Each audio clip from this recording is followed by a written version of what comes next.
COE champion over everything.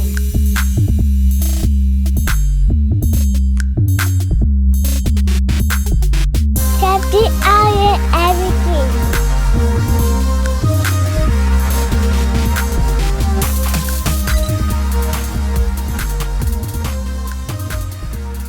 Yo, what's going on, champions? Welcome to another episode of COE Champion Over Everything. Look, today we are doing another spiritual road trip, and this one is titled Destination. Yes, Destination. So, with that title, Destination, I have to ask these questions. Do we know where we're going? Do we know why we're going? Do we know if we're going for ourselves or for others? These are all things that we can find in the book of Jonah, chapters 1 through 4. If we look at the story of Jonah, man, this is a unique prophet. One would call him troubled, one would call him disobedient. And we'll kind of break down those different themes as we go from chapter 1 through 4. But, ultimately, are we going the opposite direction of what God has called us to? That's something to think about. Are we operating in our calling? And if we are we going in that particular direction, right? Are we following the plan that God has for us? Because ultimately, sometimes where God calls us to, it may be unfavorable. It may be a situation that we don't like at all, but we have to go because that's what God called us to. So my first point on today, as we think about and we navigate through Jonah chapter 1, is simply that we got to go for God. Point number one, we got to go for God. We look at chapter 1 of Jonah, and this is when God has called Jonah and told him to go to Nineveh.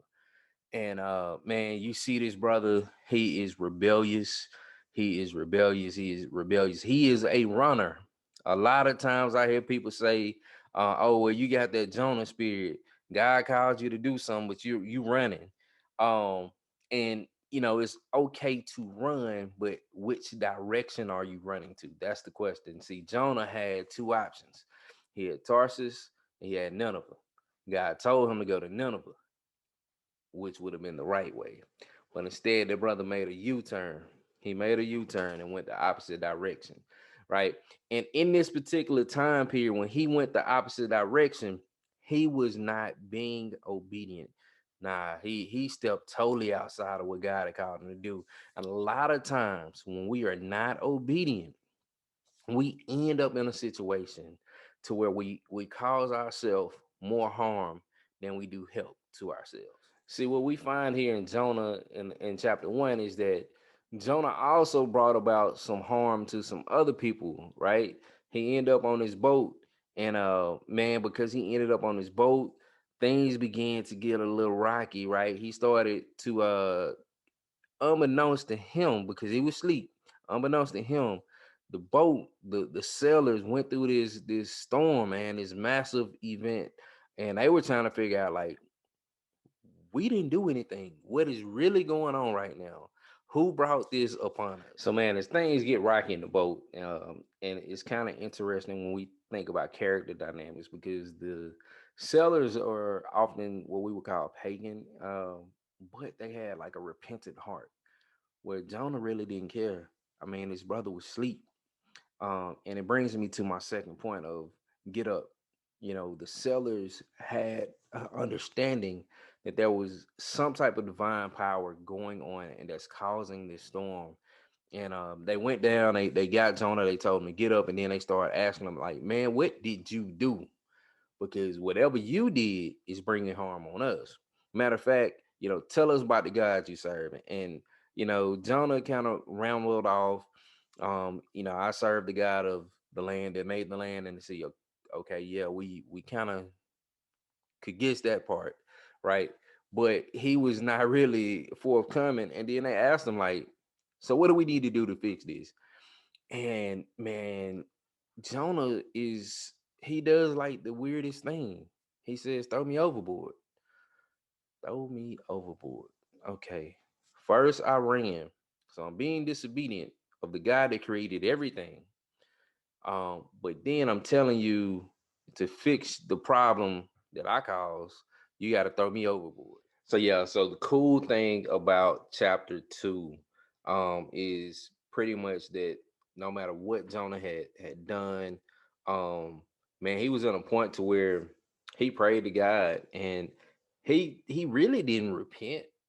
But he did thank God for his protection because I mean God sent the big fish that he was in the stomach of, right? And during that period of time, where he could have drowned, he could have died. He was just fully covered.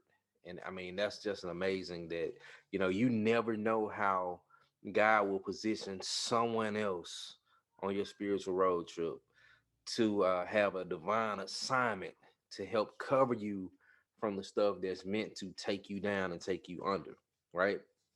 And then chapter three, he gets spit out. He gets that calling again to go ahead and go to Nineveh.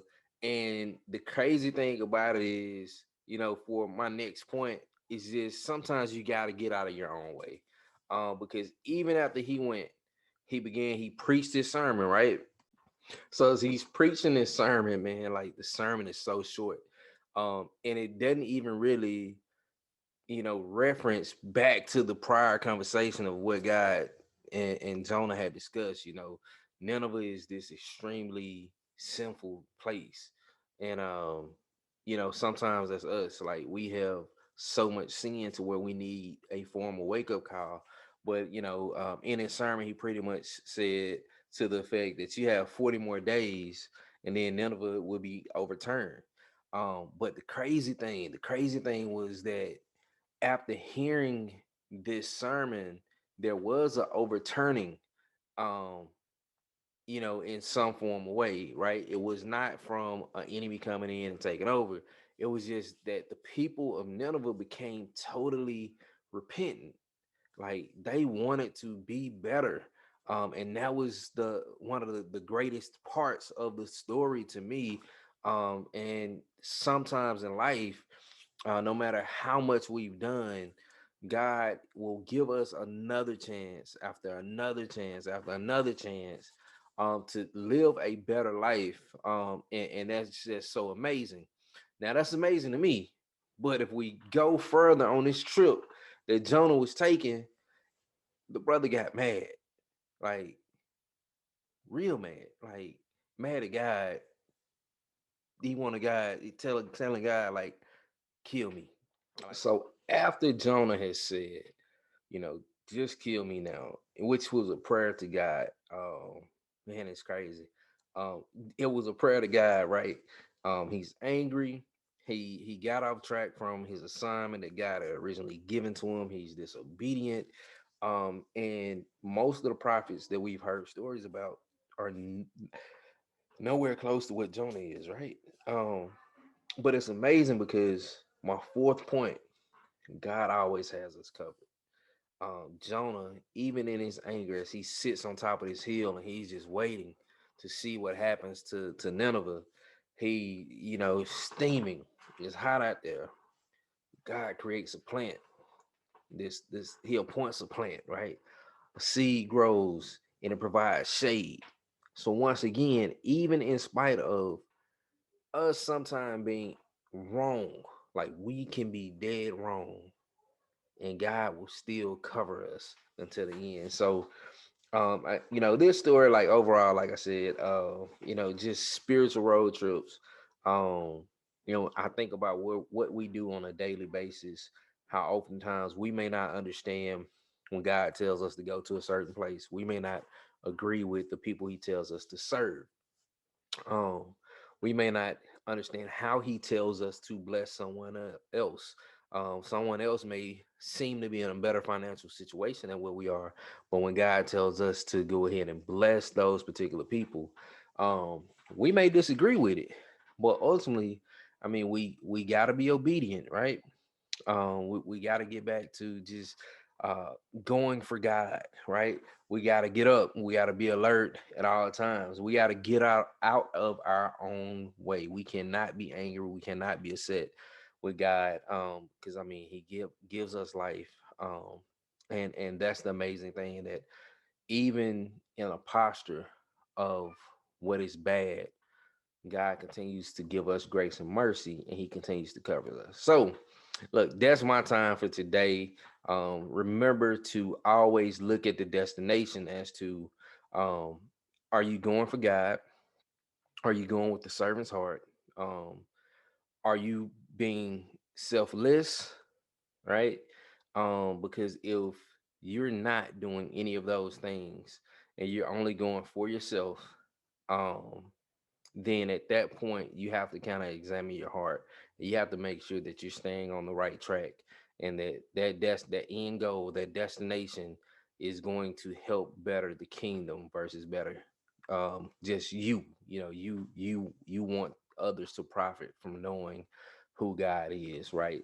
So it shouldn't just be just totally based on you and who you are. So that's my time. Thank y'all for listening.